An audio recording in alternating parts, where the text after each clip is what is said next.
নবী মুহাম্মদুর রাসূলুল্লাহ সাল্লাল্লাহু আলাইহি ওয়াসাল্লাম বলেছেন, আল্লাহ তাআলা বলেন, আস-সাওমু লি ওয়া আনা আজজি বিহি, আমার বান্দারা আমার জন্য সিয়াম রেখেছে। আমরা কিন্তু সারাদিন সিয়াম রাখি কার জন্য? আল্লাহর জন্য।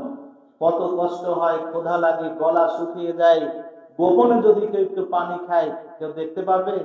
কেউ দেখবে না। কিছু খেলেও কেউ দেখার নাই, কিন্তু কেউ পানিও পান করে না, কেউ কোনো খাদ্য গ্রহণ করে না। সে জানে যে আমি সিয়াম রেখেছি কার জন্য? আল্লাহর জন্য, যার কোনো ঘুম নাই, যার কাছে কোনো আরাম থাকে না। পৃথিবীর যে কোনো প্রান্তে আমি থাকি না কেন, যেখানেই আমি ভালো মন্দ যা কিছু করি না কেন, তার নজরের বাহিরে কিছুই আমরা করতে পারি না। এই জন্য সায়েম আল্লাহকে সন্তুষ্ট করার জন্য সারা দিন কষ্ট করে সিয়াম রাখে।